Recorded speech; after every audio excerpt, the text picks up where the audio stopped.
Hi guys, hope you're all okay. I am reading after Miss Ahmed, Kensuke's Kingdom, and I'm going to be reading from page 71. You boy, you here, he said, pointing back towards my cave at the end of the beach. You, and he stabbed his finger in the mound of the sand that was my hill. Then across the whole of the sand map he began to write something. The lettering was no letters at all, but symbols. All kinds of ticks and pyramids and crosses and horizontal lines and slashes and squiggles. And he wrote it all backwards in columns, from right to left.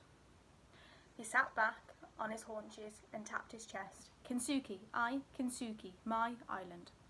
And he brought his hand down sharply like a chopper, separating the island in two. Kensuke, here, you, boy, here.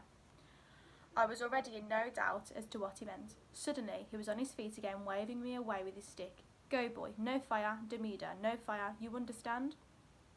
I did not argue, but walked away at once. When, after a while, I dared to look back, he was kneeling down beside what was left of my fire and scooping still more sand onto it. Stella had stayed with him. I whistled for her. She came, but not at once. I could see she was reluctant to leave him. She was behaving very oddly. Stella had never taken kindly to strangers, never.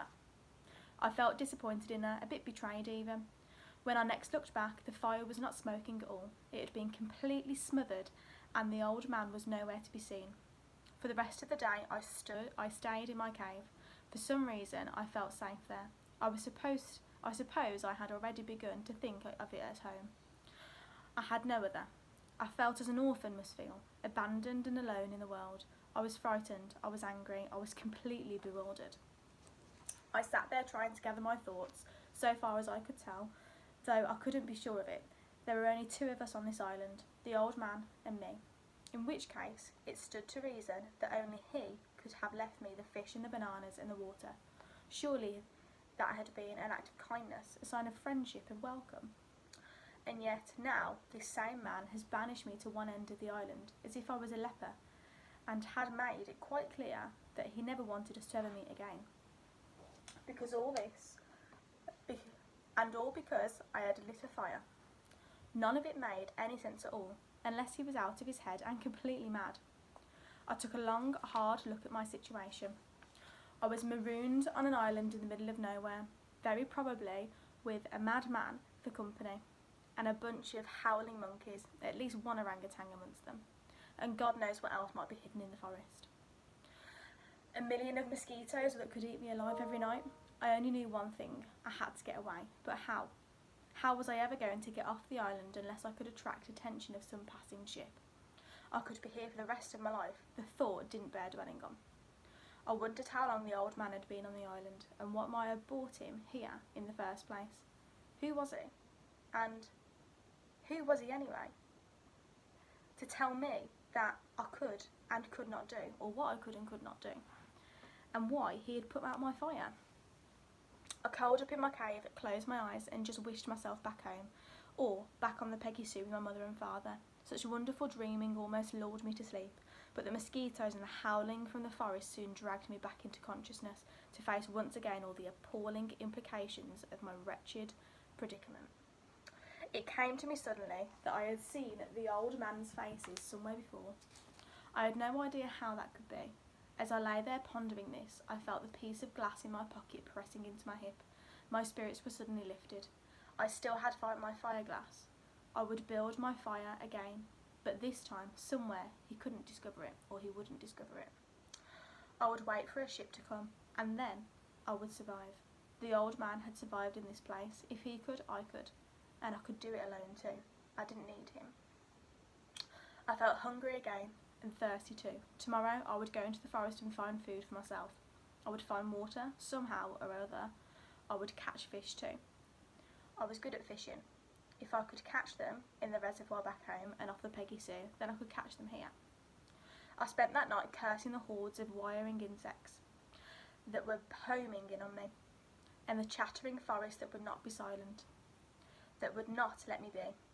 I kept seeing the reservoir in my mind's eyes, and my mother's laughing in her skipper's cap. I felt tears coming and tried not to think of her. I thought of the old man. I was still trying to remember what he had said, his name, when I was falling asleep.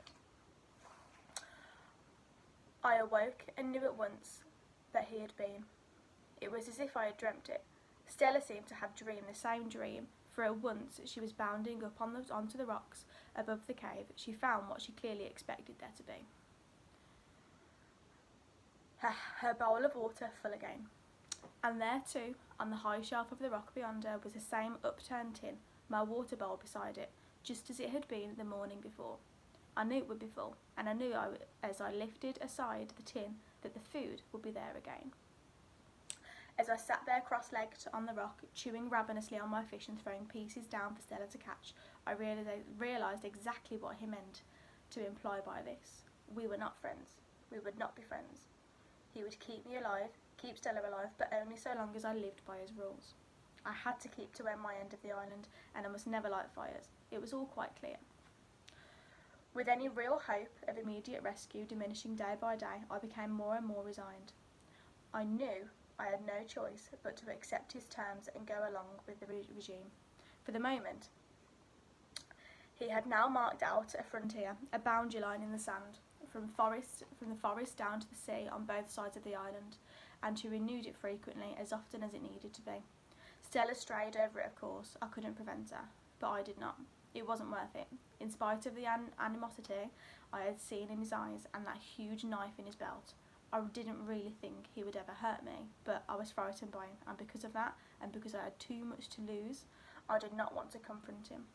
After all, he was providing us every day with all the food and water we needed. I was beginning to find some edible fruit for myself, in particular a prickly shelled fruit. Rambutan, I lately discovered. It was delicious, but I could never find enough, and besides, Stella would not eat it. I found the occasional coconut still intact, but often both the milk and the flesh were foul. Once or twice I even tried climbing for them, but they were always too high, and I very soon gave up. I tried fishing in the shallows, fashioning a crude spear, a long stick I had sharpened on a rock, but I was always too slow to my strike. There was often plenty of fish, but they were too small and too fast. So, like it or not, we still very much needed the daily ration of fish and fruit and the water the old man was bringing us. I had searched my end of the island for fresh water, but could find none. I thought often trespassing into the old man's part of the forest to look for it, but I dared not. For the most part, I kept close to the forest tracks. It wasn't only the old man's laws, nor the howling of the monkeys, which I came to understand as a warning, that prevented me from venturing into his side of the island. It was the orangutan too. He had seemed placid enough, but I had no idea how he or his friends might react if they found me in their territory. I kept wondering too what other creatures would lurk unseen, waiting to ambush me in the dark, damp of the forest. If the constant jungle talk was anything to go by, the place was crawling with all sorts of dreadful creatures. Just the thought of an orangutan and the terrors of the unknown in the forest were quite enough to deter me, enough to stifle both my curiosity and my courage.